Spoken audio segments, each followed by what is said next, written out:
Hello, everybody, and welcome to another edition of the Best of Pedalshift. On this edition, we go all the way back to September 2018. The halcyon days of 2018, where we are going to do a rebroadcast of a past live show where we talked a lot about fall bicycle touring. Hey, things are cooling down here as I'm sitting down here and recording this. And I thought it would be good to revisit that show, talking about a fall bicycle tour announcement that ended up being completely doomed. You can look in back episodes for that. But I thought that the prep for it was actually kind of fun. And of course, talking about Gear Talk, the fall touring edition. This was a fun episode that I did out at the cabin.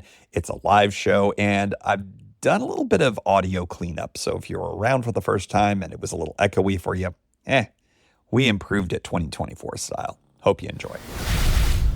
Hello, everybody in the chat room. Hello, everybody on YouTube. Hello, everybody in the listening audience. We are live, baby, live for the September 2018 edition of Pedalshift Live. Thanks so much for joining. I am here in wild and wonderful West Virginia alongside my two canine correspondents. So we got Mookie over here. We've got Bell Star over there. If you hear barking or snoring, you know that. Well, you probably hear it on my podcast all the time anyways, because they're frequently around. We've got a group of folks. It looks like we got almost a baker's dozen here in the room. We got folks from all around the world. We got Laos representing. We got the West Coast representing. Thanks so much for joining us. This is really a treat to be able to share this with you. On this particular edition of the show, we are going to have a two-spot show. Number one, we're going to be doing the journal, where I am going to reveal my fall tour. It's going to be happening next month. I'm sorry, not next month, it's going to be in November. So a month and a half. Hi, I've had 2 sips of beer and it's very clear. Then we're going to, after I talk about that, we're going to go into a section on Gear Talk, talking about fall riding tips and especially some gear tips for you as the weather cools. We get some wetter weather, things like that. So we're going to do a Gear Talk segment on autumnal touring gear. Next up on the show is the journal. The journal, of course, is where we talk about tours, your tours, and on this particular episode, my tours. As seems to be tradition with the live shows, I'm going to make an announcement for the next Pedalshift Grand Bicycle Tour. That seems like a lot more. I'm going to be doing the Great Allegheny Passage on a Brompton in November.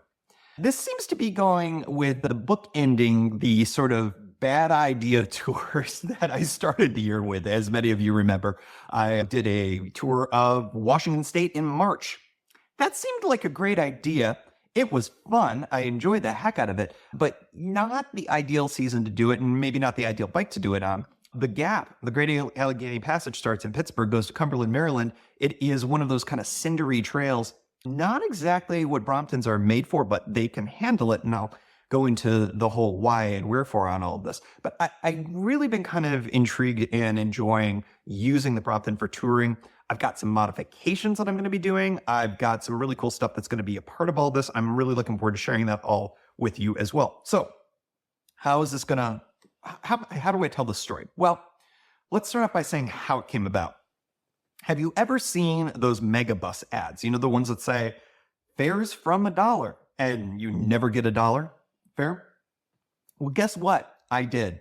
I found a $1 fare from Washington, D.C. to Pittsburgh. And I thought, well, that's fantastic. And then only after I purchased it and plunked down and after a bunch of fees, it ends up being about $4.20. But $4.20 to get from the center of Washington, D.C. to the center of Pittsburgh, that's not bad at all. That's high quality. Then I decided, I should look up what their bike situation is.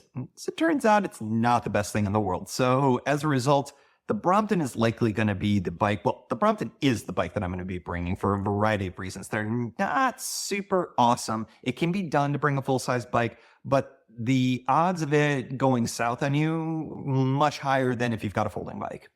Hence, bringing the folding bike and basically building a tour all around the fact that I got a $1 bus fare.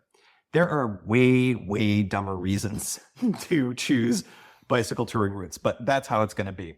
I decided that the Brompton can handle it after a little bit of research. And by research, I measured the width of the tires.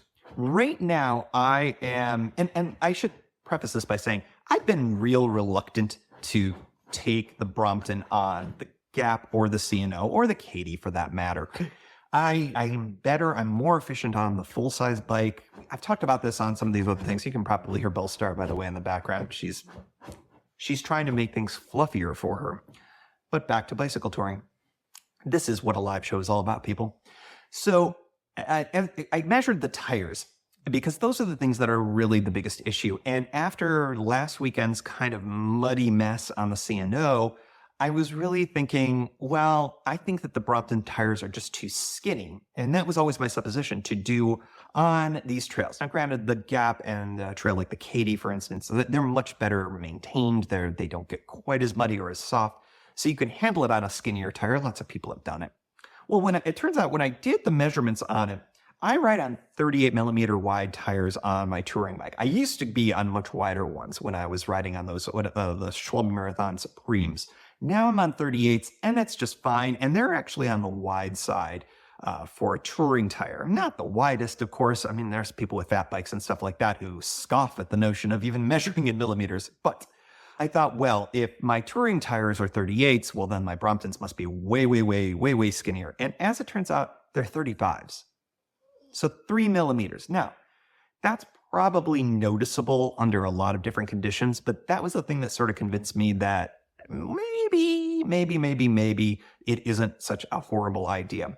I know that when I've been on the Gap before, I have had complaints, even on super wide tires, in certain sections of it, especially like around Ohio Pile, right when the grade starts to go up just a touch more uphill as you're approaching the Continental Divide. And it's 40 miles before you hit that, but the grade just ever slightly increases. And for whatever reason, that area there, if it's raining, is very, very soft.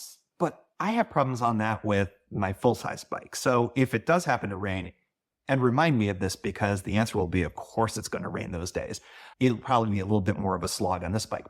But there's some other advantages to being on the Brompton. Of course, I'm not going to ride it nearly as heavy. The Brompton itself isn't as heavy. I'm not going to be carrying as much stuff. So there might be some ways where this may be an improvement, but the tire situation is not a reason to say no to it. So that was the idea behind all of this. I decided also based on some lessons that I learned from my spring tour, which was the very first tour. It's kind of fun that I'm bookending this year with 2 Brompton tours, but I learned a few really valuable lessons on the tour in the spring in Washington State. Interestingly enough, it took this one to really get the first lesson, which was to lessen my mileage expectations.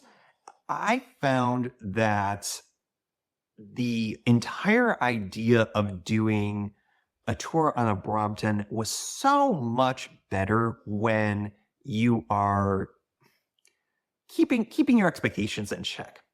And what I found when I was in Washington State was I was trying to apply full-size bike mileages to the Little Clown bike. And the Little Clown bike is awesome, and I can do it. I did it the first time, in fact, when I did the Big Sur ride. Went all the way from San Francisco to San Luis Obispo on that. But for whatever reason, I think that the idea of doing 60 plus miles a day, which is kind of what my average is on a full-size touring bike, just isn't super realistic. It's possible, but I think that you have to expend a lot more energy. I think that's going to be particularly true on the surface of the Gap. And I know, and Noah, you chimed in here. I think you're totally right. I think it's totally doable. I mean, what did you say? You said you did it on 32s on a hybrid. Yeah, I mean, there's no question that you can do it. It's a question of the effort and the enjoyability of the whole thing. So that's what is kind of my whole idea behind it. The other lessons that I had was to really lighten the load. I have been finding that this year I have been taking less and less stuff, especially clothing. I've noticed that I just wear the same stuff the whole time, which is super gross, but so normal. And I think that I have something that I change into at camp, and then I wear the same stuff the next day. It gets a little rank after a few days, don't get me wrong. And if I'm on a multi-day tour, like a multi-week tour, I'm probably going to be bringing more changes of clothes. But, I can always go to a laundromat if things are super rank. So lessening the load. And when at the end of the show, for those of you who are listening to the audio version of this, go check out the video version because I'm going to be doing, I've actually got the little climb bike just over here. I'm gesturing for the studio audience that's watching, up on a rack. So I'm going to be showing sort of what the basic setup's going to be. I've got actually everything all packed up the way it's going to look, with one minor exception that I'll go through. So you can check out the video for all of that. Another lesson that I had, especially with all the rain and the muck, and this is a lesson actually from this past week as well, is to keep things clean. I think that this bike really suffers when the chain gets grimy. So I am for real this time, because I'm terrible with chain maintenance. For real this time, I am going to be much better about keeping that chain and drivetrain chain clean. I had some real problems, I think, after the first tour I did in California. Actually, stuff rusted. It got really kind of gnarly in there. So I'm going to be much better about my chain maintenance in there. The other thing is I'm still going to bring a lock, even though this is a folding bike and I can kind of bring the bike with me. And the reason is that when things are packed on the bike in touring mode, you can't really fold it up and take it with you quite as easily. There are ways to do it. It just isn't very good. And when you get to a place where maybe you want to go into a store to pick up some food or something, the last thing you want to do is have to, all right, I got to put this in a backpack and I got to put that over my shoulder. You want to be able to handle things a little bit differently. So I'm definitely going to still bring a lock. I think that was a really big lesson from the Washington trip as well. Wanted to talk a little bit about the setup. And oh, by the way, Rod Schultz, chimes in, says, tech casual clothes wash and dry well. Totally agree. I tend to wear and will bring with me things that are, I think Brock on the Sprocka podcast talks about like normal person clothes, and other people as well. This here is something that I will typically bring. Audio people, you'll notice that you can't understand what I'm talking about. I'm gesturing to a wool merino sweater. I'll talk about layering in a little bit as well, but that's the kind of stuff that I like to bring because it tends to be able to handle multiple repeat wearings. I tend to wear a lot of synthetics as well, maybe a base layer. Actually, this is a synthetic base layer right here that I'm wearing. Again, audio version people, you just don't know what I'm doing. I'm showing my undershirt, which is a technical tech wear made out of basically oil. So yeah, but it dries really well and washes really well. So yeah. And Kim says, any suggestions for camp shoes versus biking shoes? Actually, Kim, I'm going to talk about that in the Gear Talk segment. So definitely. Pivoting to the new setup. In an effort to lighten the load, I'm going to experiment with a new system that 86's the old style of the backpack on the rear rack trick. For those of you that remember or have been around, I follow the Pathless Pedals, or have followed the Pathless Pedals suggestion, which is served me quite well, of using a full-size backpack, the rear rack, and it does a tremendous job. You can carry so much stuff. I think that works really well under a lot of circumstances, especially if you're doing a longer tour. If you're flying with the bike, you can actually pack all of your stuff that you can't bring on the plane with you in there. There's lots of good reasons to do it. I'll still do it. I think on this trip, though, I'm going to try something a little bit different. And again, I'll show this to everybody at the end of the show in the after party. I guess that's what I'm calling it now. And the lessons from this summer's Oregon trip were really helpful in all of this as I started to shrink things down and got away from panniers. And I've come up with a few ideas here. So here's some solutions. I want to be as waterproof as possible. And I want to be slim, and I want to reduce the amount of packaging. That was the one thing about the backpack, is that it's heavy, it's extra weight. And I've got other types of bags that aren't as heavy. So I'm going to try out a few things with those. So here's some solutions.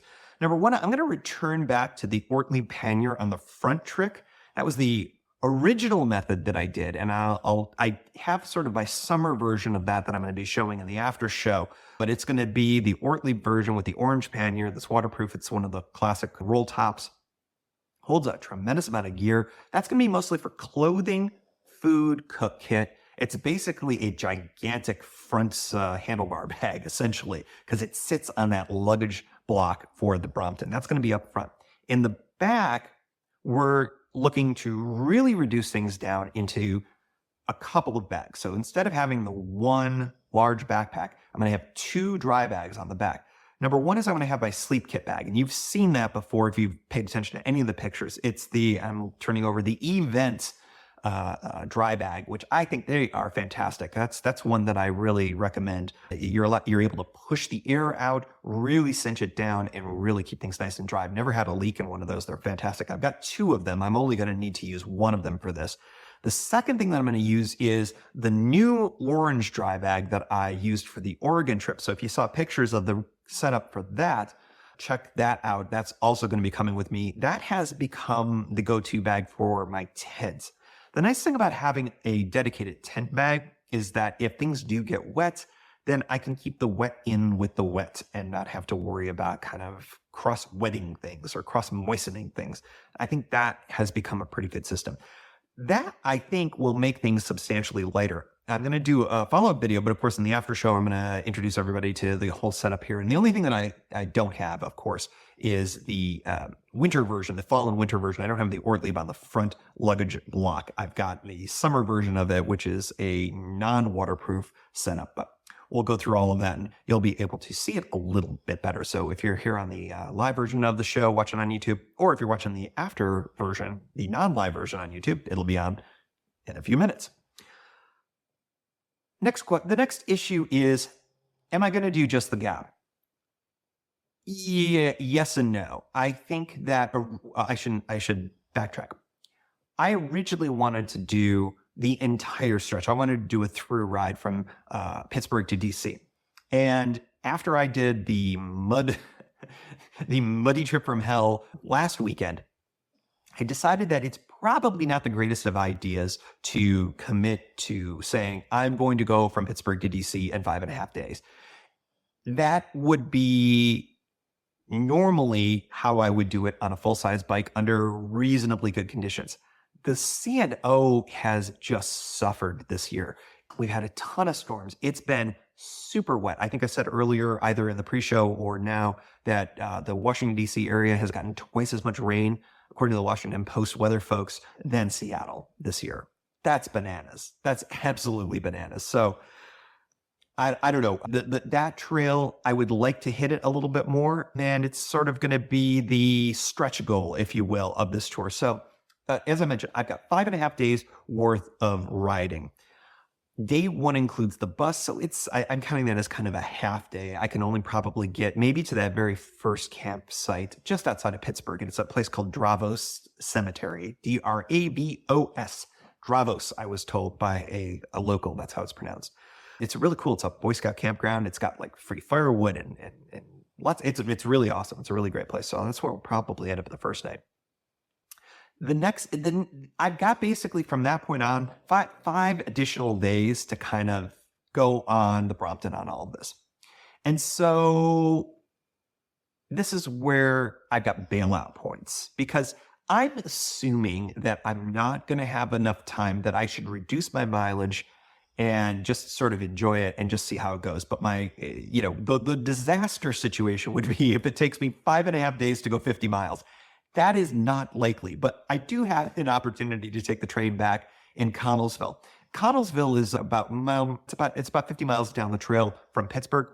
I don't think that's a realistic problem that I'm going to have, but it might be a problem if, for some strange reason, the gap gets closed at Big Savage Tunnel, which is it's in the mountains. It's much closer on the Cumberland side. But if it's closed, that's a real impediment to getting through. There is a road route, but it is super, super, super not good for biking. It's really a difficult climb, and apparently it's no shoulders and downright dangerous is what I've heard. I've never even thought about trying it. So if Big Savage is closed, it's because there's winter weather, and that's another reason not to go on those roads as well. But if Big Savage is closed, I'll have to take the train from Connellsville, and then this becomes more of a C&O tour, because the next train station is Cumberland, Maryland. So that's if Big Savage is closed and the gap is essentially closed off for me. The next town of note is Cumberland, Maryland. That it would mean that I've done the entire Great Allegheny Passage. That's only about 150 miles. If I average 50 miles a day, that's 3 days. 3 days is a really comfortable amount of cycling to do. I think that I would probably be able to do it, and that I would still have a couple of days to play with. So let's say that I still want to keep going. Instead of taking Amtrak back home from Cumberland, the next stop, Martinsburg, West Virginia, which is actually only about 20 miles. You'll take my word for it as I point somewhere, 20 miles that way. I think it's that way. That's actually an option because there's obviously another Amtrak station there. It's not on the C&O like at all. So I think that it's possible if I had a couple of extra days, I could certainly get to Martinsburg in that time, assuming the C&O is not so bad. So that's another possibility. Or I could come to the cabin. There's lots of different options. Cabin, where I'm at right now. Next one, Harpers Ferry and Brunswick. This is sort of what I feel like kind of the outer limits of what's possible, unless conditions are really near perfect and my riding is really strong. The next stop would be DC. And that would be sort of the outer stretch goal. If I'm riding really, really strong, I'm going to be able to do a complete through ride on all of this, not have to take the train back. But I've got all of these different bailout options along the way. Should I want to take advantage of them or need to take advantage of them depending on how things go? I've got a couple of questions that have been popping up here in the chat box, so I'm going to jump right in there. Kim says that we call it the Steel City Loop. That is true. Yes. I've really enjoyed bicycling in Pittsburgh. It's really quite fantastic. 72 or an 80-mile loop around Pittsburgh. Yeah, I've never done that specific loop, but I'm interested in doing that sometime. I think I would like that. Yeah, Kim also chimes in about the Dravos campsite. It's a really, really great campsite, as I mentioned, and I would argue one of my favorite ones on the entire Great Allegheny Passage. Vince LaGreco says that I did the Big Savage bypass in 2003 on a 3-speed Huffy, not too much fun. That sounds like a terrible time, but I'm glad you did it so that I don't have to. That is amazing. Ooh. And Kim asks, Big Savage normally closes in November. No, it has. Historically, I tried to look it up because I would love it if there was a historical record. I thought that existed somewhere of what date each year Big Savage has been closed. Typically speaking, it will be closer to the beginning of December, but there has been in recent memory, if my memory serves correctly, which I would not bank on people, it closed in November early, relatively early. I feel like November 7th one year, which is really early. And that would be right in the ballpark of when I would be going. So that's a possibility. They close it down generally right before a weekend or right on a weekend, when there's a lot of freezing conditions and there's a lot of precipitation. And the issue is that the moisture freezes and thaws within the Big Savage tunnel, and it's super unsafe. And there's a lot of stuff about damage. I'm sure liability as well. It's kind of a bummer because it would be really great if they could keep that open year round, but it's understandable. Probably that it would be a headache of maintenance for them because it is very remote and very difficult to get to. Paul, getting forced off at Brunswick worked out. Towpath gone. The sign said beers in Leesburg. Yes, beers in Leesburg, by the way, is always a good plan. Yeah, the towpath, I don't know what's going on in Brunswick right now. I know that with the crazy rain, it's possible that low-level area that I shot a few months ago, I should say, that might not be a good option. I know the Park Service has been working on that, but I haven't gotten eyes on that myself. Friend of the show, Preston, who's a local guy around here in West Virginia, he gets there every once in a while, but he hasn't laid eyes on it in a while either. So I'm curious if anybody has actually ridden up to see what's going on there, because that would be another impediment. In addition, Pawpaw Tunnel is closed for some scaling works. There's a big detour around that. A lot of stuff going on. So. And Kim, I think you may be right. Kim thinks that the C&O might not be in shape for doing this ride. I don't know. I think you may be right. The question would be, can I get to Harpers Ferry? That would probably be the best bet for me. I could get back from Brunswick as well, but you're right there. So that's a possibility. Paul mentions, ran into others in the same boat. This was early August. People were taking the train tracks. Terrible idea to take the train tracks. Check out my video. I've got a video on the YouTube channel about getting around. There is a very obvious and easier way, and it's definitely not taking the train tracks. That is not a great idea. If the water is really high, that may be the only way to do it, but those train tracks, they are very busily traveled, and CSX trains don't stop for nothing. I'm just here to tell you. Wanted to pivot one more to kind of before we leave this topic of my new tour here. There's going to be more coming. This whole ride feels like it's going to be super weather dependent. Early November is a weird time around here in this region. It tends to be on the wetter side, which of course will make things a lot more challenging. But also with the open-endedness of this, the fact that I've got basically a chunk of time that's probably more than just doing the Great Allegheny Passage, but the CNO may not be, as we've been talking about, and with everybody else kind of here talking as well. CNO may not be in a great shape to be able to pull something off, particularly on the little clown bike. So I may just decide, based on weather conditions and trail conditions, that it's not going to be possible to do any kind of an add-on with the CNO. We'll see how it all goes. I am certainly going to be keeping you all into it. This should be a fun tour journal, and it's going to be coming to you as sort of the closeout of the year, which is kind of the fun part of doing this, is that we'll be closing out 2018 with one kind of multi-part tour journal. So that is the new tour. Again, if you're here in the live show room, stick around as we finish off the rest of the podcast here. We've got Gear Talk coming, but we're going to be doing a little tour of the little clown bike itself, my Brompton, and I'm going to show you the new setup. Live, baby, live here. Next up on the show is Gear Talk, and Gear Talk is where we talk about the best named segment in the world. We talk about gear. This is going to be the fall touring edition, and I am going to talk all about kind of my ideas, my suggestions, my experience with touring in the fall, and some ideas on what I would recommend that you bring along with you for your next fall bike tour. We're going to start off by talking about shoes and shoe covers and things along those lines based on a suggestion from Kim in the chat room here. I am not a huge proponent of first of all, I do platform pedals. And shoes gets into the whole thing because if you got shoes, you get into pedals. A lot of people will either have clip-ins or straps or things like that.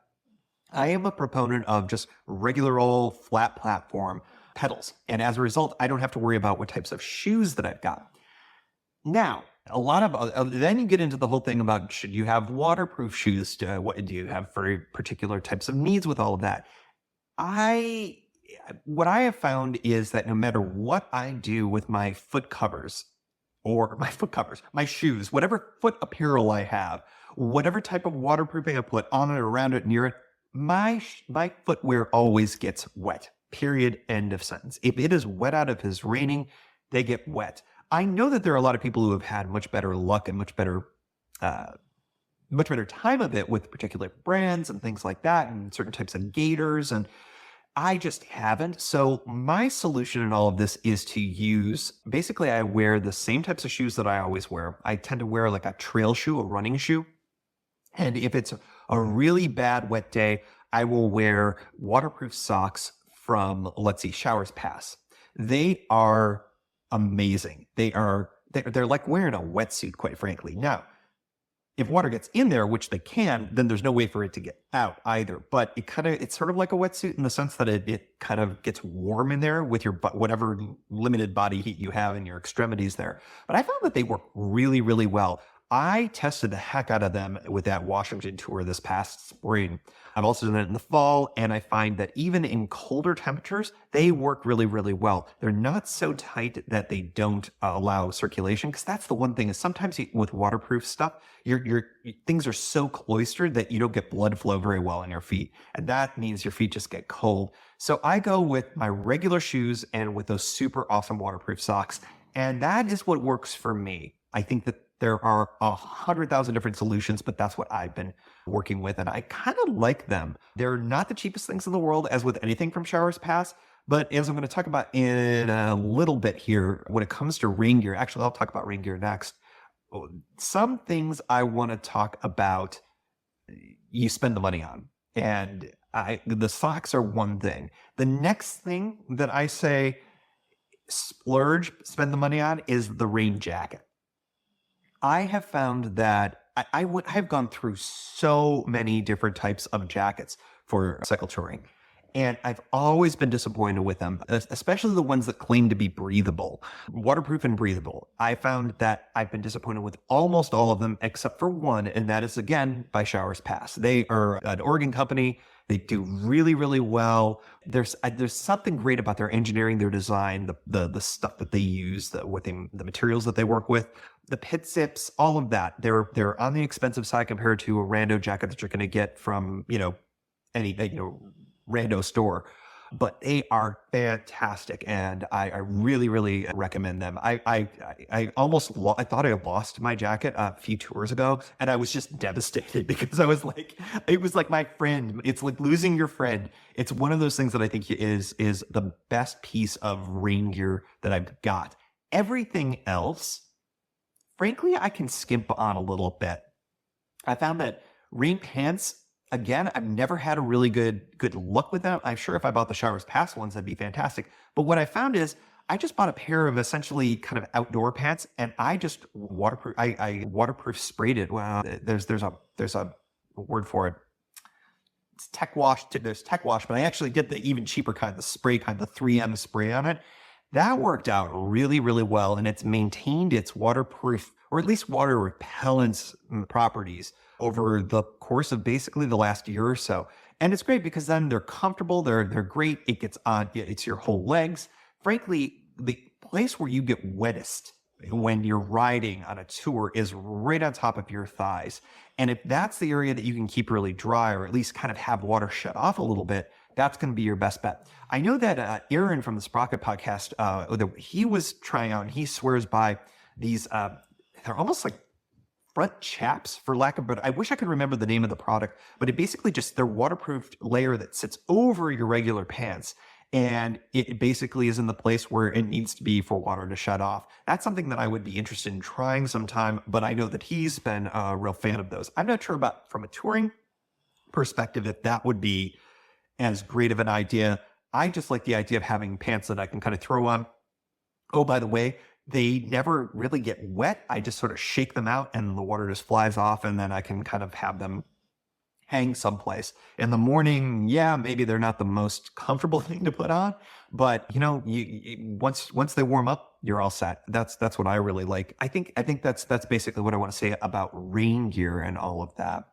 I'm going to go back to clothing in a second because I already talked about the wool sweater, but we'll get back to that in a moment. I wanted to go check in the chat room here. Rod says, had some Pro Lazumi SPD shoes filled up with water like a pool, drilled a few 1/8 inch holes in the sole by the cleat, water in, water out. That's an interesting idea there. I'm glad that worked. To have a drain hole in your shoe. I mean, sometimes simple solutions are the best ones. No, sure, I am definitely a cheapskate, tend to buy the cheap stuff and then get pissed at myself for not sucking it up and getting the gear that will last. That said, I'm a fan of the poncho for rain. I am too for kind of around town. In fact, it was raining today. My girlfriend had an appointment and she swears by the poncho. She does really, really well with that. I'm sort of 50-50 on the poncho because I don't like how it blows. Like on my larger bike, it doesn't fit around my butterfly handlebars as well. I think that's just a bad poncho rather than ponchos being bad. In any event, bad poncho. That's going to be the name of my next album, by the way. Covers legs too and makes a mini tarp when needed. Yes, no, absolutely. That's another thing, is that it can be actually an emergency shelter, which is kind of amazing. Let's see. Rain jacket is important, Kim. Yes, absolutely. That's why I'm a big fan of the Showers Pass. I'm not endorsed by them. They are a great company, though. I like their stuff.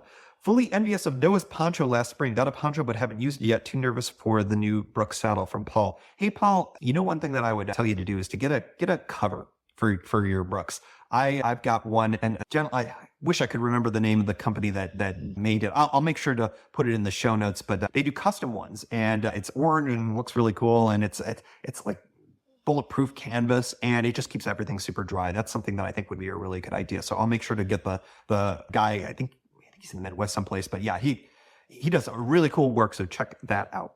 Non-bulky layer sleeping bag. Let's talk about the sleeping bag. For a long time, I resisted down. I was of the old school, like back in the day, down was one of those things that mountaineers would use, and the type of hiking that I was doing, it was sort of like, oh, but if it gets wet, it gets destroyed and it doesn't keep you warm. All of these things are technically true. I'm here to tell you, though, they've really made a big improvement in the type of down that is being used, how they treat down. I don't think I'll ever go back for a warm bag using down. If you're a vegan, if you're vegan enough that you're going beyond just the dietary restrictions, that you don't want to use any animal products in anything that you use, they do make synthetic bags that have somewhat comparable warmth ratings. They tend to be a little bit bulkier than down. They tend not to pack as small as down, and they're not as light as down. So if you're cool with down, I think it's fantastic. And I got one that I've been singing the praises of. It's by Hike and Bike, I believe is the name of the company. Really inexpensive. And I tell you, the quality is super high. That's one thing that a lot of people say spend the money on. This one ended up being a really high quality bag. I think it was $99 and it's rated down to 32 degrees, which frankly is about as cold as I like to camp in anyways. So it's a good bag. You can check that out. I think they're on Amazon and whatnot. Hike and Bike. But down bags, they just go down to almost nothing. They are really fantastic. Quilts are really good as well. Vince just chimed in and says he's got a great down quilt from Hammock Gear. Yeah, I mean, the brand is, some quilt ones are better than others, or I'm sorry, some downs are better than others. You got to look at the fill and all of that kind of stuff. I would definitely recommend going, and if you've got friends, people that you know that have down bags, check them out, get an idea of it. Go to your REI if you got one near you, or your local camping store. Feel the difference between them all. But I have to say, I've been really, really pleased with what I got. And that literally made all the difference in the world in terms of reducing down my pack size, because before my sleep kit was a major piece of what I had to bring in terms of the bulk on my bike. And that, of course, more than weight is what those are the two limiting factors, weight and bulk. And I think you run out of space from bulk quicker than you have too heavy of a load to carry, at least in my experience. So sleeping bag, I'd say go for down, especially in the fall. Non-bulky layers, and so we're going back to clothes. Sorry, we're a little out of order here, but thin wool sweaters, a merino wool, again, this is something you're going to have to spend a little more money on, but then sometimes there are synthetics that do really well that will mimic what wool can do. A lot of people swear by wool for everything. I like it mixed in. It's just one of those things that I can never justify going all wool all the time on all of it. I tend to warm up very quickly when I'm cycling. So frankly, I will strip down to generally almost even a base layer, and sometimes if it's cold, if it's truly cold, a base layer and then a wool layer on top of it. But that's very rare. I usually generate so much heat that if I'm in my rain jacket and a base layer, that's all I need once I get going. In fact, I will force myself to get on a bike cold, knowing full well that I'm going to be warm within 5 minutes or less. What I hate is when once I get going, once I get some momentum, I hate stopping to take stuff off, especially if it's raining, because you got to take the rain layer off and then the other layer, and how's that going to stay dry? I would much rather start with where I know I'm going to end up rather than be warm and then get hot and then have to stop and then pull over. That's my own personal preference. I think a lot of folks don't run nearly as hot as I do when I ride. I run stupid hot. It's just one of the things that I've got. I've probably yammered about that on about 137 episodes of the show. Let's see here. Puffy jacket. Oh my gosh. Okay. So I just talked about the wonders of down. I resisted the whole puffy jacket thing for a while too, because I was like, all right, yeah, that's way too cool for me. So I was like, no, not going to do it. I'm cool with what I got, and I'm cool with the layers that I got. No, when I got a puffy vest, because I didn't feel like I needed the full jacket. And it was awesome. And it is fantastic. And it balls down to about the size of a softball. It gives so much added warmth. It is fantastic. And I really like having it. That is an absolutely integral part of my fall touring kit, because once it gets cold at night, I throw that on. I'm all good. If I'm on the coast in the summer, Pacific coast, sometimes it can drop down into the low 50s. Throw that on. You probably saw that for the Oregon tour this year. I brought that along, threw that on. It's great. It is so light and so stupid easy to just throw in any bag. It's really great. That's another thing. It doesn't have to be very expensive. Amazon Essentials has both the full-size jacket and the vest. I got the vest, and it was, I can't remember how much it was, but compared to other jackets out there, it was really inexpensive. I would recommend taking a look at that. I've liked it. They come in a bunch of different colors. I chose black because they didn't have orange. If it doesn't come in orange, I get black. That's basically what I do. Do I need to say you got to get a hat? No? Okay.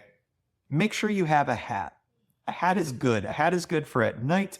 A hat is good for during the day. get a hat. It's good. It covers up your head. It's good for you. It keeps you warm, especially during the fall. But you should have a hat. Okay, there we go. One last tip. I've talked about this in a variety of different contexts, and I think I just mentioned it. I'm not sure if I ever said, hey, this is a really good idea. So this is like full-fledged, Tim's pedal shift tip to you. I always have a set of clothes that I have as camp clothes. Not everybody does this. I do it kind of religiously because when I get to camp, whether I can get a shower or bathe or clean up at all, it feels so good to get out completely of everything that I was wearing during the day and into something that is just like a little more human. And those clothes are only used in camp. I do not wear those at all cycling, ever. I will put on wet stuff before I put that stuff on for a tour. The only exception would be if it's my last day and I know I'm going someplace where I will end up jumping in a shower and throwing stuff in laundry. It's the only time I ever do anything with that. And I feel like that it does one really important thing. It makes sure that you've got something, assuming you keep it in a dry bag, because you keep it in your sleep kit. And my sleep kit's in a dry bag. So all of this is 100% dry. And that is so critically important on days when it is wet and cold. Once you start getting into hypothermia range, having something dry to get into is really, really important. And kind of a caveat to all of this is I also have a camp towel, one of those things that you can wring out. I actually use old car chamois. Well, not old ones. I buy them new, but they're car chamois. They're so much cheaper than camp towels, and they're made of the same stuff, turns out. So I would recommend having one of those to make sure that you can at least dry off and then get into something dry. Whether you're doing it inside your tent or you're someplace else, man, it makes such a big difference. It makes a real big difference psychologically as well at the end of the day. If you've been cold and miserable and wet, but you can get dry and warm at the end of the day, man, that just makes things so much better. Not just for kind of ending the misery of maybe a cold and wet day, but getting yourself psychologically prepared to get back on that bike the next day, especially if it's also going to be cold and wet. Done a few of those rides myself, and it's kind of nice to have that break. It just gives you that space. Your tent may not be super dry, but you will be, and you'll be warm. And warm and dry after a wet day, man, there's nothing better. So those are all sort of my tips there. I'll go through them again. We talked about the shoes. We talked about the down sleeping bag. Talked about rain gear. Spend more on the jacket. Is my opinion. Your mileage may vary. I think the other type of rain gear, you can probably get away with spending a little bit less on. Non-bulky layers, tucking your thin wool sweaters, your merino wool, your synthetics, puffy jacket or vest, especially if it's on the colder side. Folks wear hats, bring a hat, have hats, and then of course the having camp clothes at the end of the day. Those are all my tips for touring in the fall from a gear perspective.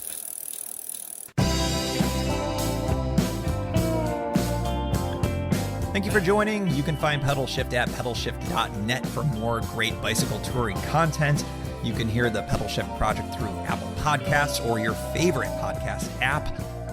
Opening music courtesy of Jason Kent off his self-titled album.